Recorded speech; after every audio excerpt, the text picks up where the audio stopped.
എല്ലാവർക്കും നമസ്കാരം. ഞങ്ങളിപ്പോൾ വന്നിട്ടുള്ളത് കൂടൽമാണിക്യ ക്ഷേത്രത്തിലേക്കാണ്. തൃപ്രയാർ ശ്രീരാമസ്വാമിയെ തൊഴുതതിന് ശേഷം നേരെ ഇങ്ങോട്ടാണ് പോകുന്നത്. ലോകപ്രശസ്ത ഭരതക്ഷേത്രങ്ങളിൽ ഒന്നായ കൂടൽമാണിക്യ ക്ഷേത്രം സ്ഥിതി ചെയ്യുന്നത് തൃശ്ശൂർ ജില്ലയിലെ ഇരിങ്ങാലക്കുടയിലാണ്. ശ്രീരാമ സഹോദരനായ ഭരതനെ ഈ ചൈതന്യമായാണ് ഇവിടെ ആരാധിക്കുന്ന സ്ഥലമാണുള്ളത്. ശ്രീകൃഷ്ണ ഭഗവാൻ ദ്വാരകയിൽ പൂജിച്ചിരുന്ന ദശരഥ പുത്രന്മാരുടെ 4 വിഗ്രഹങ്ങളിൽ ഒന്നായ ഭരത വിഗ്രഹമാണ് ഇവിടെ പ്രതിഷ്ഠിച്ചിട്ടുള്ളത്. പൂക്കളങ്ങൾ കാണാൻ സാധിച്ചു. നാലമ്പല ദർശനകാലത്ത് ഒറ്റ തവണ മാത്രമേ ഇതിനു മുൻപ് ഞാൻ ഇവിടെ വന്നിട്ടുള്ളൂ. രാമായണ മാസത്തിൽ സംഗമേശ്വരനെ തൊഴാനും നല്ല തിരക്കാണ്. അന്ന് ശ്രീരാമസ്വാമിയെ തൊഴുത് കഴിഞ്ഞ് ഉച്ചയ്ക്ക് മുൻപ് തന്നെ കൂടൽമാണിക്യത്തിൽ എത്തണം എന്ന് പറഞ്ഞിട്ട് വളരെ ധൃതിയോടെയാണ് ഞങ്ങൾ ഇവിടെ എത്തിയിട്ടുണ്ടായിരുന്നത്. അമ്പലത്തിലേക്ക് കടക്കുന്നിടത്ത് 2 ഭാഗത്തും ഇതുപോലുള്ള മ്യൂറൽ പെയിന്റിങ്ങുകളുണ്ട്. സീതാ സ്വയംവരം, ശ്രീരാമ പട്ടാഭിഷേകം, അങ്ങനെ ഓരോന്നും എന്താണെന്ന് അതാത് ചിത്രത്തിന് താഴെ എഴുതിയിട്ടുണ്ട്. ഓരോ ചിത്രവും ഓരോ കഥകളാണ് പറയുന്നത്. നമുക്കതിങ്ങനെ നോക്കി നിൽക്കാൻ തോന്നും. അത്രയേറെ മികവാർന്നതും മിഴിവാർന്നതുമായ ചിത്രങ്ങളായതുകൊണ്ട് തന്നെ ഞാൻ കുറേ നേരം അതൊക്കെ ഇങ്ങനെ നോക്കി നിന്നു.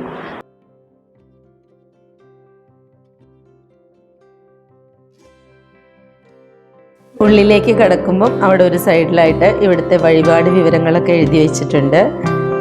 ഇവിടെ വഴുതന നിവേദ്യമുണ്ട്. മറ്റെങ്ങും ഞാനത് കണ്ടിട്ടില്ല. അതുകൊണ്ട് തന്നെ അതെന്തിനാണെന്ന് അന്വേഷിച്ചു. ഉദരരോഗത്തിന് ഉപ്പ് ചേർത്ത് പുഴുങ്ങിയ വഴുതന നിവേദ്യം അത് പ്രസാദമായി കഴിക്കുന്നത് വളരെ വിശേഷപ്പെട്ട ഒരു വഴിപാടാണെന്നും അതിന് നല്ല ഫലസിദ്ധി ഉണ്ടെന്നുമാണ് നമുക്കറിയാൻ സാധിച്ചത്. ഏറെ പ്രത്യേകതകളുള്ള ഒരു ക്ഷേത്രമാണ്. ഇവിടെ ശീവേലിയില്ല. അതുപോലെ തന്നെ ഇവിടുത്തെ തിരുമുറ്റത്ത് തുളസി മുളയ്ക്കില്ലെന്ന് പറയുന്നു. ചന്ദനത്തിരിയും കർപ്പൂരവും ഈ അമ്പലത്തിൽ ഉപയോഗിക്കില്ല. മഴ പെയ്യാതിരിക്കാൻ താമരമാല വഴിപാട് ഇവിടെ ചെയ്യാറുണ്ടത്രേ. ഉപദൈവങ്ങളൊന്നുമില്ലാത്ത ക്ഷേത്രമാണെന്നുള്ളതും ഈ ക്ഷേത്രത്തിൻ്റെ ഒരു പ്രത്യേകതയാണ്. സങ്കല്പ ഹനുമാനാണ് തിടപ്പള്ളിയിലുള്ളത്. വാതിൽമാടത്തിൽ തെക്കും വടക്കുമായി ദുർഗയും ഭദ്രകാളിയും ഉണ്ടെന്നാണ് സങ്കല്പം. ആൽത്തറയിൽ ഗണപതി സാന്നിധ്യമുണ്ടെന്നും പറയപ്പെടുന്നു.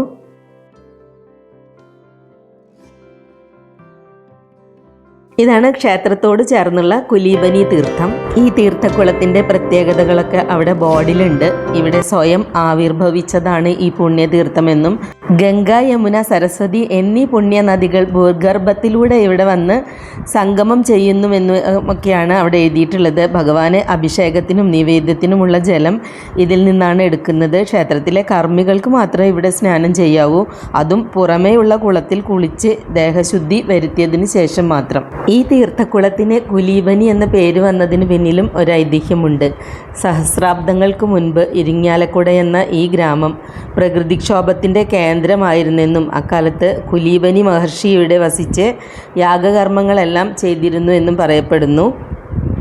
മഹർഷി യാഗത്തിന് ഉപയോഗിച്ച ഹോമകുണ്ഡങ്ങളിൽ ഒന്ന് കുലീബനി തീർത്ഥത്തിൽ ഇന്നും കാണുന്നുണ്ടെന്ന് വിശ്വസിക്കുന്നു. യാഗത്തിനൊടുവിൽ മഹാവിഷ്ണു മഹർഷിക്ക് മുന്നിൽ പ്രത്യക്ഷനായി. മഹർഷി വരമായി ചോദിച്ചത് ഭഗവാന്റെ നിത്യസാന്നിധ്യമായിരുന്നത്രേ. അങ്ങനെ മഹാവിഷ്ണു ഗംഗ, യമുന, സരസ്വതി എന്നീ 3 പുണ്യനദികളെ അവിടേക്ക് വരുത്തി കുലീബനി എന്ന പേരിലുള്ള തീർത്ഥക്കുളം സൃഷ്ടിച്ചു. പിന്നീടും കുറേ കാലങ്ങൾ കഴിഞ്ഞാണ് ക്ഷേത്രവും പ്രതിഷ്ഠയും ഉണ്ടായത് എന്നാണ് വിശ്വാസം.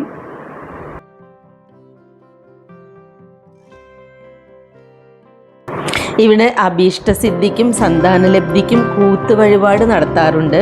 തുലാമാസത്തിലെ മുക്കിടി നിവേദ്യവും പ്രസിദ്ധമാണ്. അങ്ങനെ ഒരുപാട് അത്ഭുതങ്ങളുടെ ക്ഷേത്രമായ കൂടൽമാണിക്യം തൊഴുത് കഴിഞ്ഞ് മറ്റൊരു ക്ഷേത്രത്തിലേക്കാണ് ഞങ്ങൾ ഇവിടെ നിന്ന് പോകുന്നത്. കൂടൽമാണിക്യ ക്ഷേത്ര വിശേഷങ്ങൾ എല്ലാവർക്കും ഇഷ്ടമായിട്ടുണ്ടെന്ന് വിചാരിക്കുന്നു.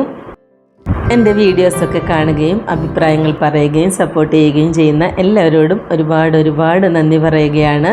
ഇത്തരം വീഡിയോസൊക്കെ കാണാൻ ഇഷ്ടമാണെങ്കിൽ എൻ്റെ ചാനലൊന്ന് സബ്സ്ക്രൈബ് ചെയ്തോളൂ.